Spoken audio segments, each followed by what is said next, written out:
Feliz Páscoa, pessoal! Tudo bem? Estou aqui só para avisar que o culto já vai começar, um culto especial.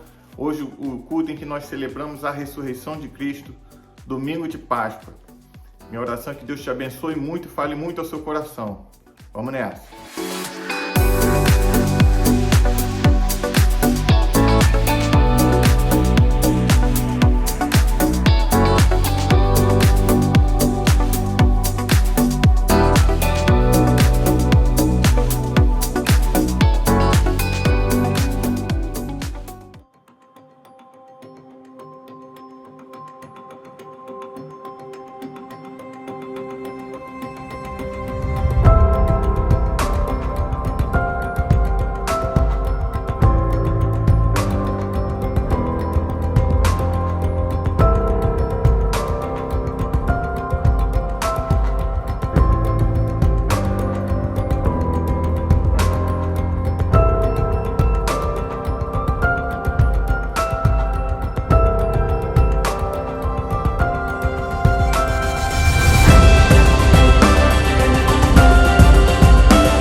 Seja muito bem-vindo, seja muito bem-vinda à reunião online de hoje.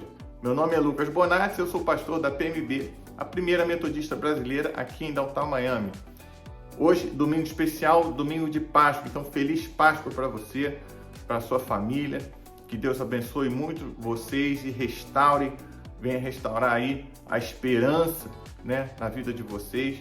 Venha abrir portas de um novo caminho, de uma nova história, porque todos nós estamos buscando e precisando muito disso, né? Que Deus realmente se faça presente na sua vida de uma maneira tão forte que você possa perceber, e não só você, as pessoas ao seu redor também, tá joia? Bem, quero convidar você a deixar um like aí pra gente, né? Ajuda a gente, motiva a gente, dá um likezinho, escreve um comentário, um bom dia, boa tarde, boa noite. Não importa se você está vendo agora no domingo ou durante a semana, deixa um like aí, um comentário, um bom dia, boa tarde, boa noite. Se tiver alguma dúvida, alguma pergunta, também pode escrever que eu respondo, tá bom? A gente agradece bastante. E você que está aqui em Miami, hoje à noite, na nossa reunião presencial, nós vamos celebrar a ressurreição de Cristo com a Santa Ceia, tá bom? Então vá preparado, tenha um dia aí na paz de Deus, se preparando espiritualmente e mentalmente para a nossa reunião de hoje, tá certo? Tendo dito isso, eu convido você a preparar o seu coração e sua mente para adorar a Deus junto comigo. Vamos orar. Deus, bendito seja o teu nome, Senhor. Nós te adoramos, nós te exaltamos, nós glorificamos o nome de Cristo por obra tão maravilhosa que fez, Senhor, em nossas vidas, que faz em nossas vidas e que fez na história da humanidade. Nós te agradecemos, ó Deus, por ter enviado teu Filho Jesus para nos ensinar como viver, mas acima de tudo, para nos libertar do domínio do pecado, para nos tornar livres, para nos salvar, para nos reconciliar contigo e nos permitir que tenhamos esse livre acesso contigo, possamos falar diretamente contigo, apresentando as nossas dores, as nossas aflições e também as nossas esperanças, os nossos sonhos e as nossas boas expectativas. Pedimos, Senhor, que Tu venha fazer parte da nossa vida, Tu venhas abrir, Senhor, as portas que nós necessitamos, que sejam aquelas que nós venhamos a passar pelas portas que Tu abriste, não que qualquer um abriu. Que possamos verdadeiramente, Senhor, refletir a Tua graça, a Tua luz e fazer a Tua vontade enquanto vivemos nesse mundo. Em nome de Jesus, recebe nossos louvores e a nossa adoração. Em nome de Jesus. Amém.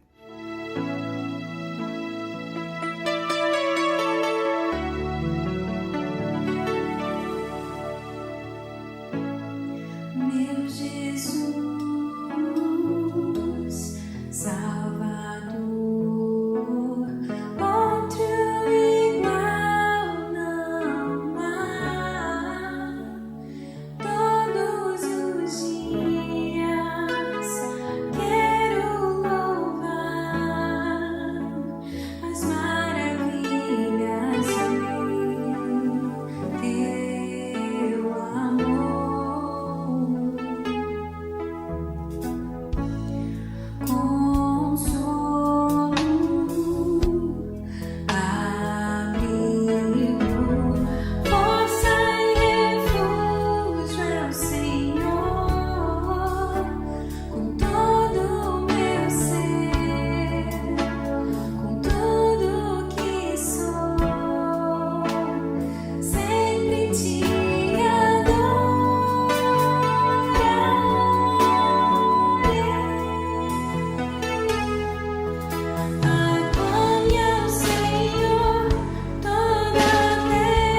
Pessoal, hoje eu vou ler uma passagem diferente. Vou ler o profeta Isaías, capítulo 53.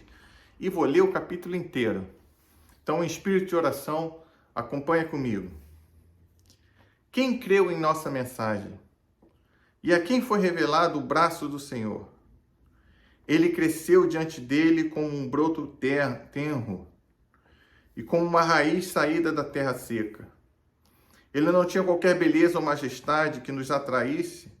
Nada havia em sua aparência para que o desejássemos. Foi desprezado e rejeitado pelos homens, um homem de dores e experimentado no sofrimento. Como alguém de quem os homens escondem o rosto, foi desprezado.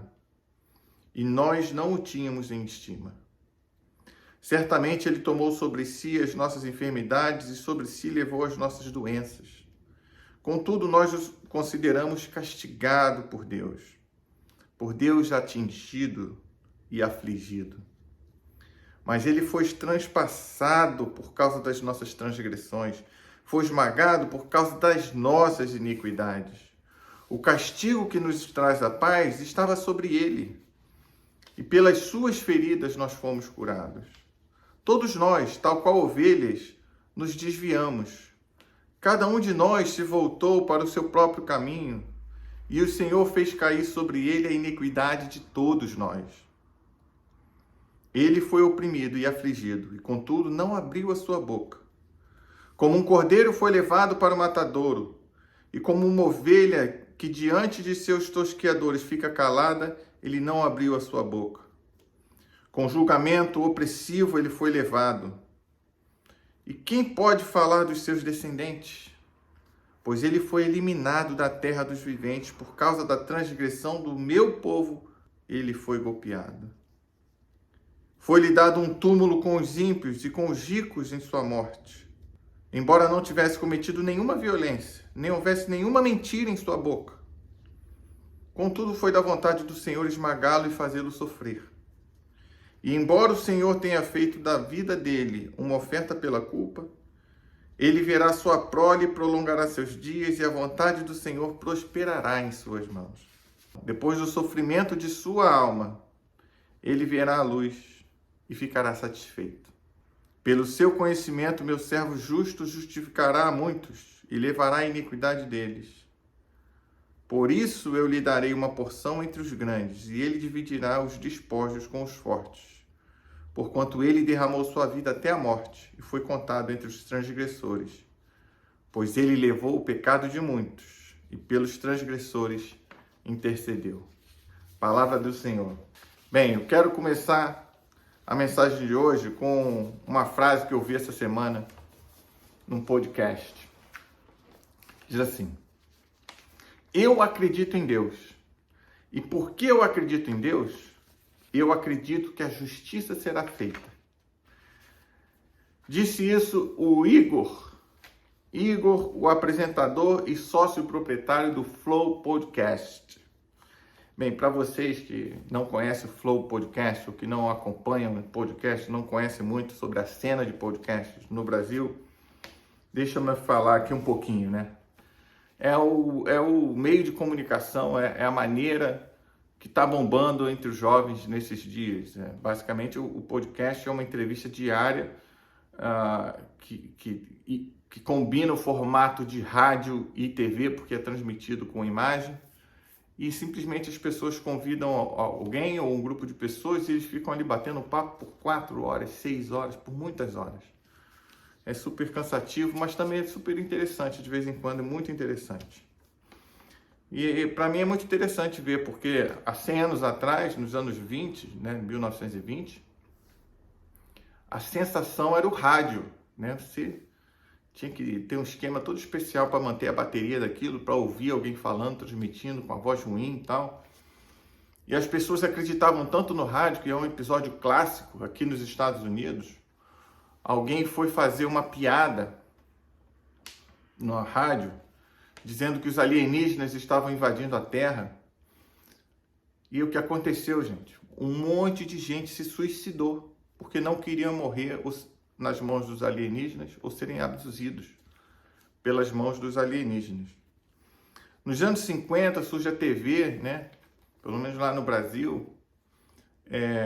E a outra coisa interessante aqui são as curiosidades da história das mídias, né?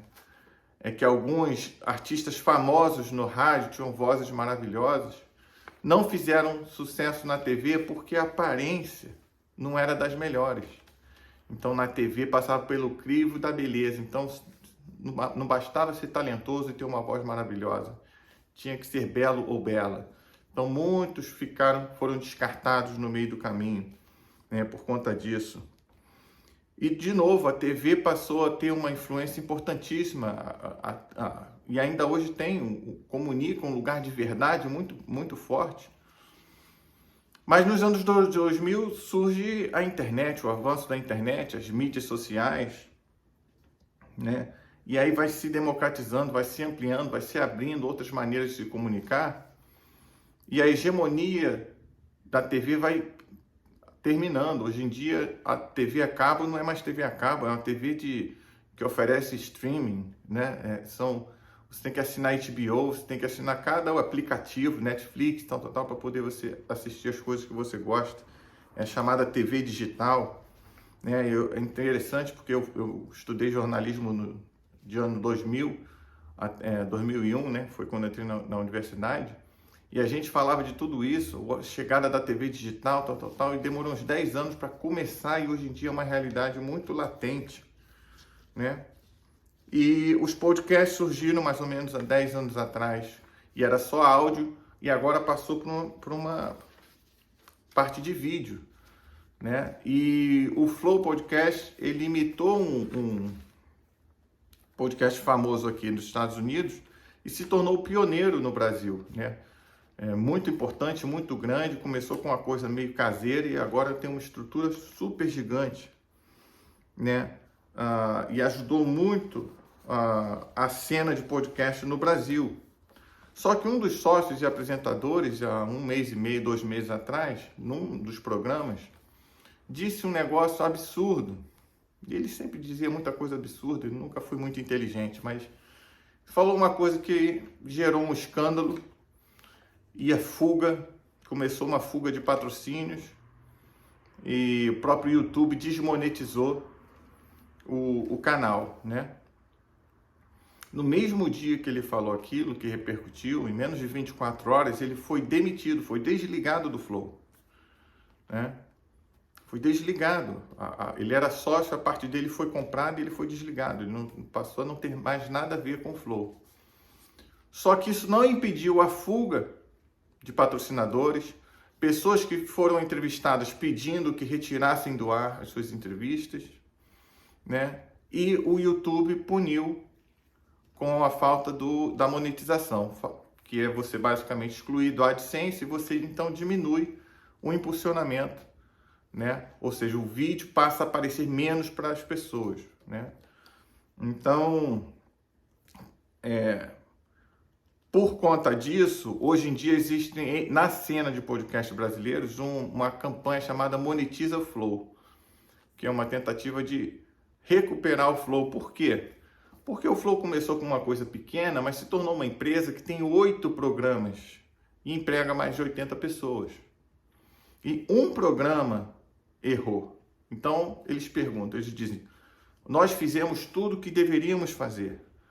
Nós afastamos o Monark, nós tiramos ele da empresa, nós nos desculpamos, ele se desculpou, nós fizemos tudo o que o manual do bom moço manda fazer para conter os danos. E a gente entende que o Flow deve ser punido, mas não os outros canais, não o resto da empresa.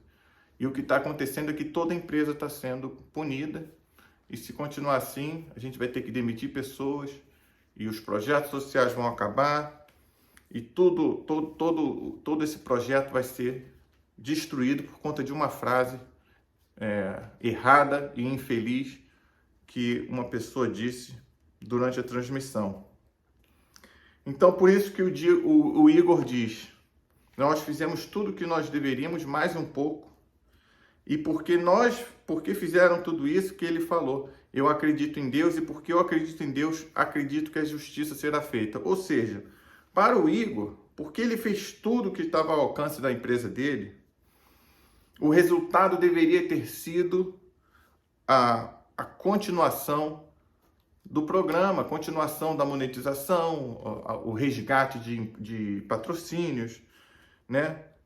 Pelo menos nos outros programas, né? São 8. Então, se só o Flow Podcast fosse punido, tudo bem, mas que os outros não. Então, essa é a noção de justiça que o Igor oferece, mas o YouTube desmonetizou tudo. Ou seja, para o Igor, isso é uma injustiça. Para muitos, isso é uma injustiça. Então, por isso que na cabeça dele, quando ele fala que Deus, porque existe Deus, existe justiça, ele está dizendo que a justiça que Deus vai fazer é restaurar a saúde financeira da empresa dele, né? Ou seja, tem uma noção por trás de tudo isso de mérito, porque eles fizeram tudo o que deveria fazer, eles merecem um tratamento diferente, eles merecem uma segunda chance, eles merecem continuar com o projeto, com os projetos da empresa, do Grupo Flow. Isso me chamou muita atenção. Por quê?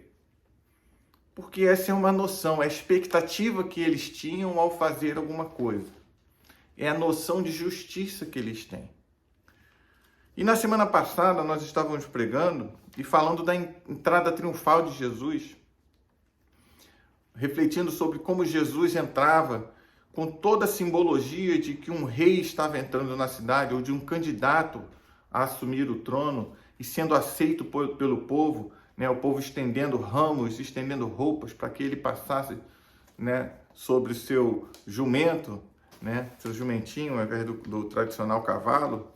Então, era toda essa expectativa de que o Messias enviado por Deus, ou seja, que Jesus era o Messias enviado por Deus, e que através dele Deus traria a justiça divina a Israel. E o que significaria essa justiça divina?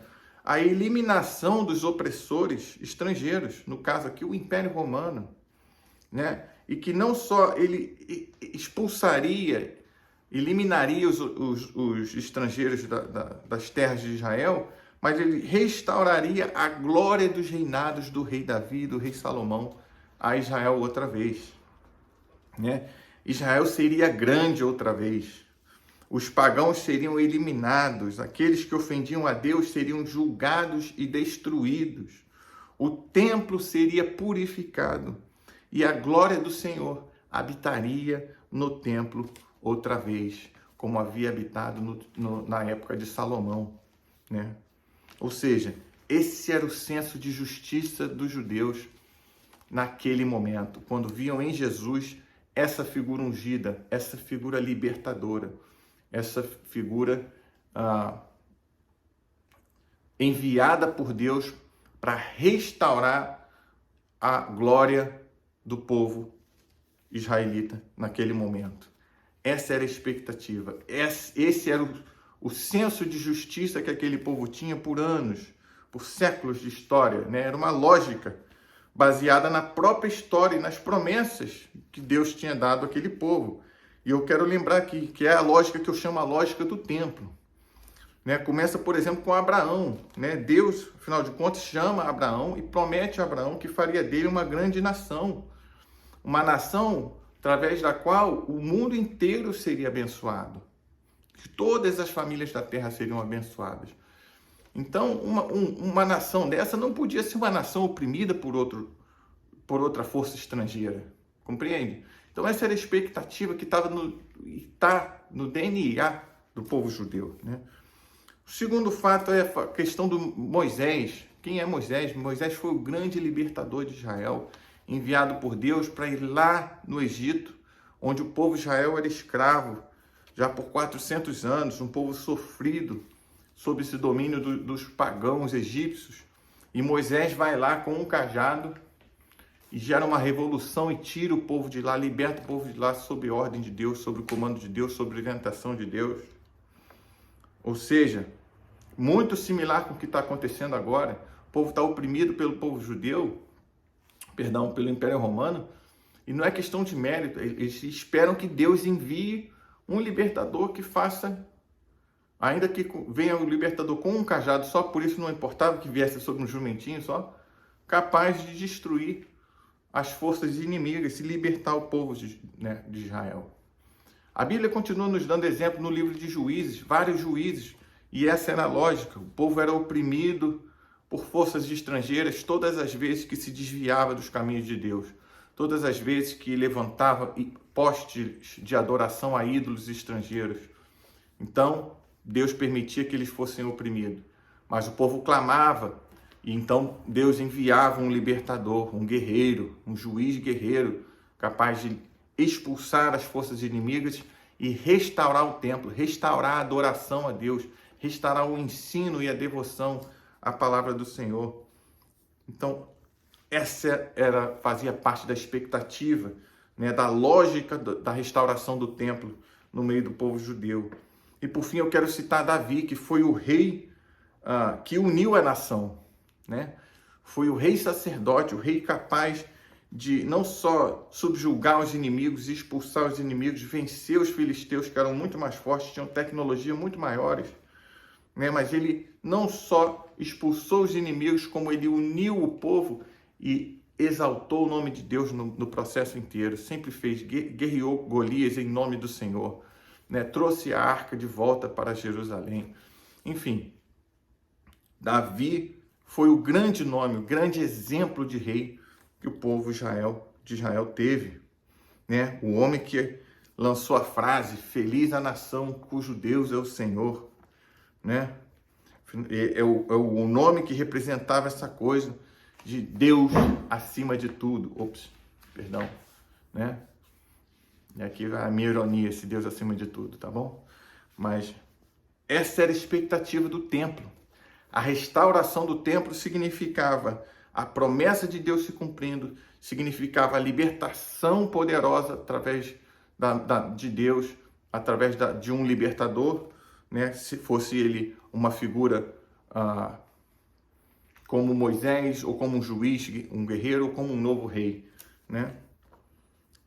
Ou seja, a lógica, a expectativa em torno de Jesus era que ele restauraria a submissão a Deus, porque se o povo fosse submisso a Deus e adorasse a Deus, haveria prosperidade, haveria liberdade e poder.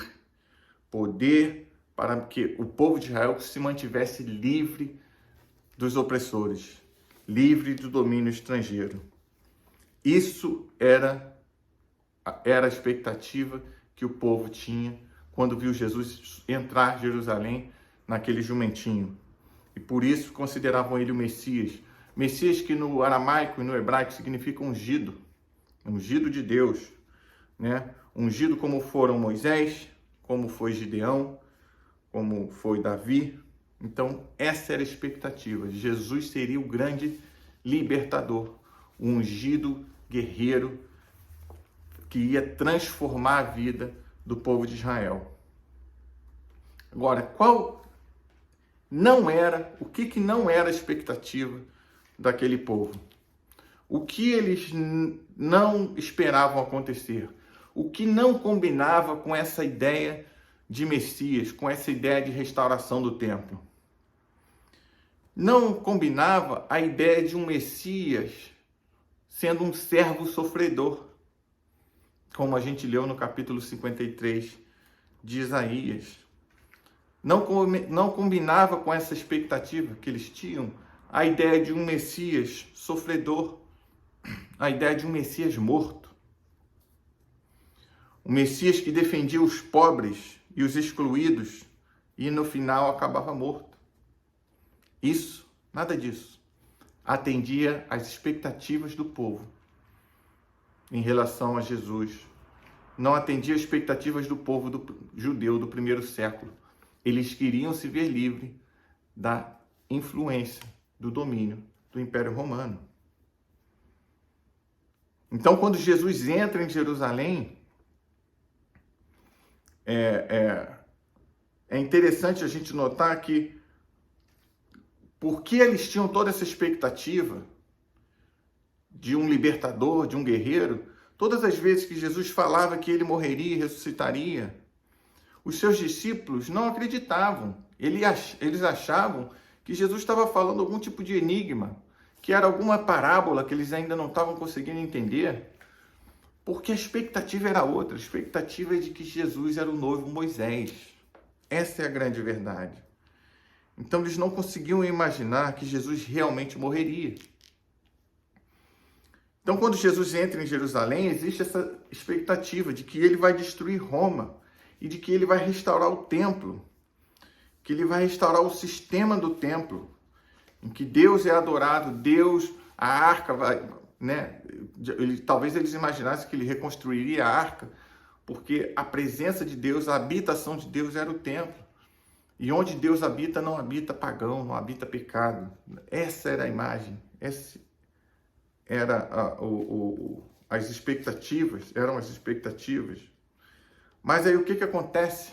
Quando a gente lê em Lucas, capítulo 19, a gente lê, Jesus está entrando em Jerusalém, ele chora, e a continuação do texto no versículo 45 é assim. Então Jesus entra no templo, então ele entrou no templo e começou a expulsar os que estavam vendendo. E disse-lhes, está escrito, a minha casa será casa de oração, mas vocês fizeram dela um covil de ladrões. Todos os dias Jesus ensinava no templo, mas os chefes dos sacerdotes, os mestres da lei e os líderes do povo procuravam matá-lo. Todavia não conseguiam encontrar uma forma de fazê-lo, porque todo o povo estava fascinado por suas palavras. Queridos, quando Jesus entra em Jerusalém, a expectativa que o povo tinha era de um libertador. A expectativa que o povo tinha era de restauração do culto a Deus, restauração do templo, restauração do sistema sacerdotal. E Jesus quebra o templo. Ele quebra, não o templo, né? Ele quebra as bancas de vendas dentro do templo. Ele critica, ele ataca, ele acusa, ele se opõe ao templo, ao sistema do templo. E ele não se opõe, ele não expressa oposição clara ao Império Romano. Isso gera grande frustração. Grande frustração. E eu imagino que alguns que seguiam a Cristo, que seguiam a Jesus, ao ver isso acontecendo, porque eles também tinham essa expectativa, creio eu, de que Jesus fosse libertar o povo daquela situação de opressão estrangeira, eu imagino que a partir desse momento alguns começaram, no mínimo, a se questionar e a duvidar do ministério de Jesus, mesmo depois de ter visto tantas coisas. Eu imagino que Judas Iscariotes foi um deles. Porque na cabeça deles, o Messias, o ungido de Deus, deveria restaurar o templo e não atacar o templo. O Messias de Deus devia se opor à força estrangeira e não à força interna. Então, talvez muitos, a partir desse momento, muitos daqueles que gritavam Hosana, bendito que vem em nome do Senhor, começaram a se questionar e no futuro estariam gritando solta Barrabás. Mas Jesus sabia que ele era ungido de Deus não para restaurar o templo, não para lutar contra as forças humanas. Ele era ungido de Deus e enviado de Deus para destruir o mal, para vencer o pecado e para permitir, para tornar possível que todas as pessoas da face da terra, que eu e você pudéssemos ser livres do domínio do pecado. Essa era a grande missão de Jesus. Era fazer uma revolução a partir do mundo espiritual. E é por isso que o Deus homem se fez pecado e morreu em sacrifício. Morreu torturado, morreu na cruz, humilhado, abandonado por seus discípulos. Ele morreu, ele sofreu, mas ele ressuscitou. Ao terceiro dia ele ressuscitou, e ele ressuscitou para concretizar a vitória que ele começou a conquistar na cruz. A ressurreição, queridos, eu digo sempre que a ressurreição é o ápice do ministério de Cristo. Porque muitos vieram e disseram, se intitularam Messias. Né? Cerca de 100 anos depois de Cristo, veio um cara, se intitulou, só que ele morreu na mão dos impérios romanos e morreu. Ele não ressuscitou. E por isso o movimento dele acabou. Não teve continuação. O movimento de Cristo só teve continuação porque ele ressuscitou. Porque ele caminhou com seus discípulos, porque ele orientou os seus discípulos e deu nascimento à sua igreja. E nós estamos aqui hoje, eu e você, por causa disso. Se Cristo não tivesse ressuscitado, muito provavelmente o seu movimento teria terminado. Os próprios discípulos, eles estavam escondidos, com medo. Eles só passaram a ser ousados na fé a partir da ressurreição de Cristo. Portanto, sem a cruz não haveria redenção. E sem a ressurreição não haveria vitória. Não haveria o reino de Deus entre nós. E o que é o reino de Deus entre nós? O reino de Deus entre nós é a esperança de que recomeço é possível, de que transformação é possível, de que uma vida nova é possível, agora e também no mundo que virá, que há de vir quando Jesus voltar. Então, ressurreição, ela é uma comprovação de que a transformação, a ressurreição de Cristo é o que permite que a transformação no nosso interior seja alguma coisa real, seja verdadeira. A ressurreição é o que permite o pescador Pedro, que negou Jesus 3 vezes, se torne o patrono da igreja, o pai da igreja. Né? É o que permite que um perseguidor da igreja, perseguidor dos cristãos, que foi Saulo de Tarso, se tornasse Paulo, o apóstolo dos gentios, na minha opinião, o melhor teólogo do Novo Testamento depois de Jesus. Então, eu quero terminar perguntando para você, qual é a sua expectativa em relação a Deus? Qual é a sua expectativa em relação a Cristo? Qual é a sua expectativa em relação à justiça divina? Será que a sua expectativa está mais ligada à mentalidade do povo judeu que traiu a Cristo, que perseguiu a Cristo? Ou será que você já tem no seu coração impresso, firme, a expectativa do reino de Deus?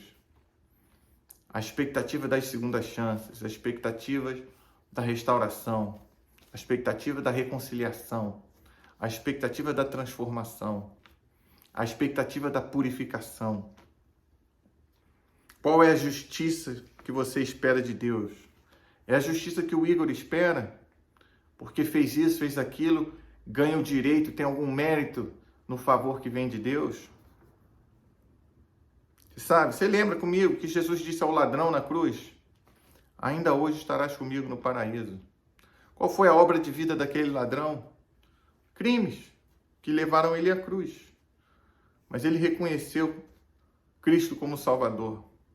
Ele reconheceu que Cristo não tinha pecado, que não merecia estar sendo crucificado. Então Jesus chama ele e diz: você estará comigo hoje no paraíso. Essa é a justiça de Deus, é muito diferente das nossas expectativas e do nosso senso de justiça. Jesus morreu e ressuscitou para a salvação de gregos e judeus, para a salvação de todos e todas. Não de um povo escolhido, não de meia dúzia de pessoas, não de 144 mil.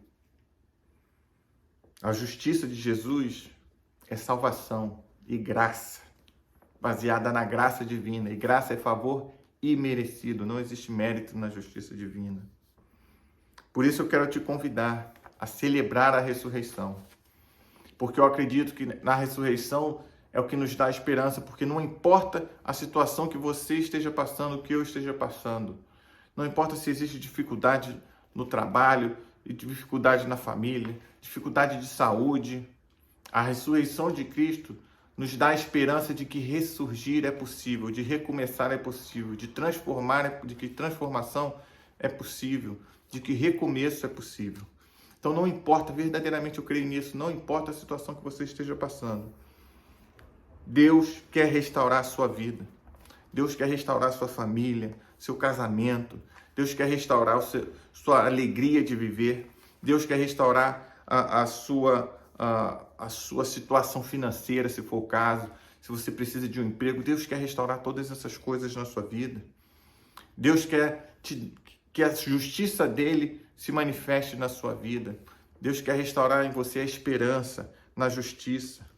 Deus quer restaurar a equidade, todas essas manifestações, e são manifestações da ressurreição de Cristo, na minha opinião. Eu celebro a diversidade do reino de Deus, as diferenças de opinião, as maneiras de cultuar, tudo. Eu celebro a diversidade, a possibilidade de levantar aqui, como às vezes eu levanto e aponto o dedo e critico certos pastores e líderes que atuam, que agem como os doutores da lei, como os fariseus daquela época. Porque eu celebro a diversidade do reino de Deus, porque eu vejo aí a ressurreição de Cristo se manifestando. Não um monopólio, não obrigação de pensar como gado, de achar que só isso é verdade. Semana eu ouvi um absurdo, um pastor, que eu, graças a Deus, nem sei o nome, mas dizendo que a igreja não tem que ajudar pobre, porque a igreja que ajuda pobre está roubando de Deus. Isso é um miserento que não entende nada de quem é Deus, infelizmente. E eu oro para que Deus abra o coração e a mente dele, para que ele venha a crer em Deus, venha realmente a crer em Jesus Cristo, porque ele crê em qualquer outra coisa, né? Mas toda vez que, por exemplo, o filho do pobre vai à universidade, para mim é a ressurreição de Cristo se manifestando, porque é novidade de vida, é transformação de vida, é transformação de caminhos, né? Toda vez que a igreja se une, como a igreja metodista na Flórida tem se unido para combater a discriminação, combater o racismo, combater a desigualdade e promover a justiça, isso é a ressurreição de Deus se manifestando em nosso meio, nesse mundo. Agora, são sinais. Todas essas coisas são frutos da ressurreição. E é por isso que eu quero e oro que você experimente a ressurreição a cada dia. Que você gere frutos da ressurreição de Cristo. Que você seja um verdadeiro fruto da ressurreição de Cristo. Para a glória e honra do nome do nosso Deus.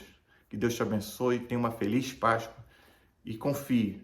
Deus está contigo em todos os momentos, não importa quão difícil eles sejam. Ok? Que Deus te abençoe. Até o próximo domingo.